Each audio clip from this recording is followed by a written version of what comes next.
Honorable Thomas, Madame Wilkins.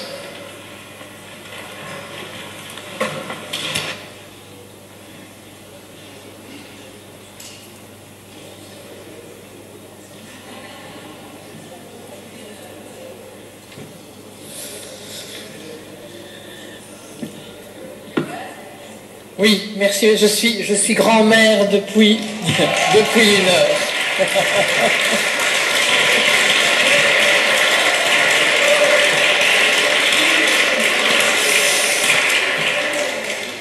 Et elle s'appelle Louise. Voilà. Ça m'émeut du coup. Voilà, c'est un grand moment.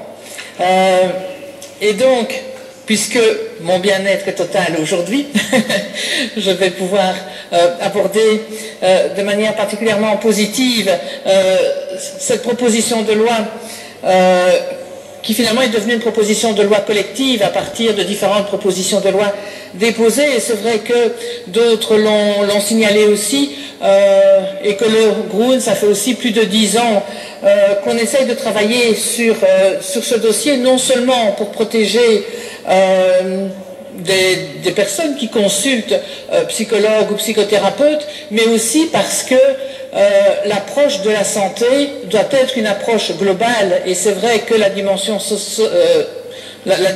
affective, relationnelle, psychologique fait partie de la santé de tout un chacun. Et donc il y avait tout un pan qui restait finalement sur le côté et qu'il était important de pouvoir prendre en compte. Alors c'est vrai que le texte adopté ne va pas permettre dans un premier temps que les interventions des psychologues cliniciens, des psychothérapeutes puissent entrer dans le champ du remboursement INAMI au-delà de ce qui est prévu aujourd'hui, et que là, ce sera à envisager de manière secondaire une fois que l'ensemble du dispositif de cette loi de reconnaissance et de clarification des exigences concernant ces professionnels de la santé mentale auront été concrétisés, puisqu'on sait qu'un délai sera nécessaire.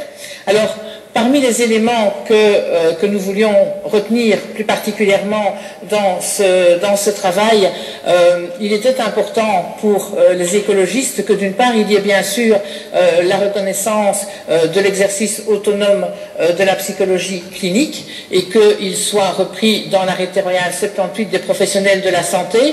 Concernant les psychothérapeutes, c'est vrai que nous avons accepter le compromis qui est de dire on va d'abord reconnaître ces personnes via l'accès à la profession en posant des conditions de qualité et de formation et d'encadrement de ces exigences de manière à pouvoir éventuellement dans un deuxième temps les intégrer si tout le processus se déroule bien. En tout cas c'est comme ça que nous le voyons nous dans un deuxième temps et également dans les professionnels de la santé.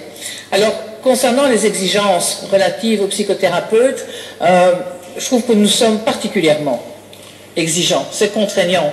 Alors c'est vrai que nous avons assoupli par rapport à certains qui souhaitaient, et particulièrement les doyens d'université dans un premier temps, que ce soit un master en psychologie quasiment, qui soit la porte d'entrée pour pouvoir être psychothérapeute. Or, nous savons aujourd'hui que les formations en psychothérapie existent, qu'elles sont sérieuses. Il y en a bien sûr qui font du charlatanisme, mais ceux-là, on veut les éviter. C'est bien pour ça qu'on a aussi fait cette loi.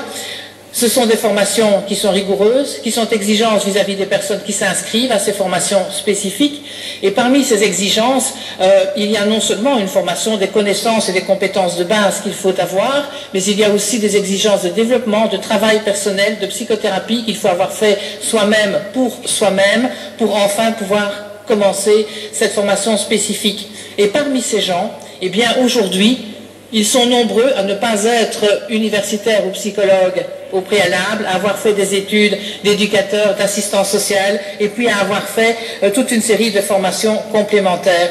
Et donc je pense vraiment qu'en ayant cette exigence de bac dans les orientations éducatives psychosociales, en ayant aussi l'intention de définir des acquis et des compétences qu'il faudra avoir pour pouvoir entamer la formation spécifique, et là il faudra que ces formations s'organisent, et je ne vois pas qui d'autre que les universités pourraient d'ailleurs les mettre en œuvre. Eh bien nous avons vraiment balisé pour que la formation non seulement de base et puis la formation spécifique de psychothérapie soit de qualité. Il était important pour nous également que cette formation spécifique en psychothérapie soit applicable à tout le monde. Ce n'est pas parce qu'on est psychiatre, ce n'est pas parce qu'on est psychologue qu'on peut se considérer et fonctionner ou travailler comme psychothérapeute. C'est vraiment une dimension en plus. Et donc, par rapport à toutes ces exigences et aspirations, la proposition que nous avons co-signée et qui a été adoptée rencontre vraiment nos objectifs et nos préoccupations. Alors, dans les éléments qui sont également importants, c'est le fait que le dispositif qui est mis en place va permettre des évolutions à travers le temps.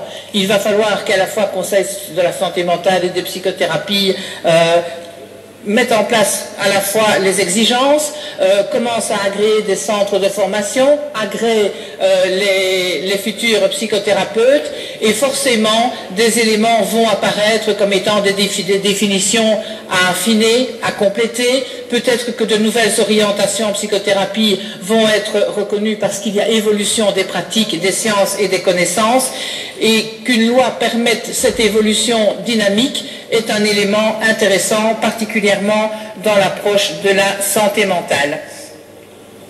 Alors c'est vrai que je prendrai un petit moment quand même pour préciser que la psychanalyse n'est pas concernée par cette proposition de loi, et si je m'y attarde à nouveau, on en a parlé en commission, c'est parce que si nous avons réussi à faire cette proposition de loi, je pense que c'est parce que, effectivement, les différents partis politiques se sont mis ensemble pour travailler, que Madame la Ministre, vous avez accepté d'entrer dans ce travail collectif en y associant l'ensemble des parlementaires qui avaient travaillé sur le sujet, mais aussi parce que les psychothérapeutes et les psychologues se sont rassemblés autour de plateformes et ont aussi décidé qu'il fallait se mettre d'accord pour aborder le monde politique et enfin aboutir à un texte. Et que, parallèlement à cette mobilisation des psychothérapeutes et des psychologues, il y a aussi eu une mobilisation de psychanalystes qui voulaient défendre la psychanalyse laïque dans sa dimension développement personnel, tout en disant ce développement personnel peut bien sûr avoir un effet thérapeutique sur ou chez certaines personnes, mais ce n'est pas une psychothérapie en tant que telle, il ne faut pas la résoudre à cela. Et je trouve que le compromis qui est ici de dire la psychanalyse dans cette dimension-là n'est pas concernée par la loi, le psychanalyste qui veut être psychothérapeute, eh bien, il doit, comme n'importe qui, comme le psychiatre, comme le psychologue, il doit se conformer aux exigences et rien n'empêche d'être psychanalyste et psychothérapeute ou psychothérapeute d'orientation psychanalytique à partir du moment où on rencontre les exigences qui sont dans le texte de loi. Et donc, à partir de ce moment-là, nous ne pouvons évidemment que soutenir la proposition que nous avons rédigée ensemble et vraiment espérer que les différents acteurs continuent à se mobiliser pour que sa concrétisation puisse se faire avant septembre 2016. Ce serait vraiment là une bonne nouvelle et une bonne avancée pour cette approche globale de la santé. Merci,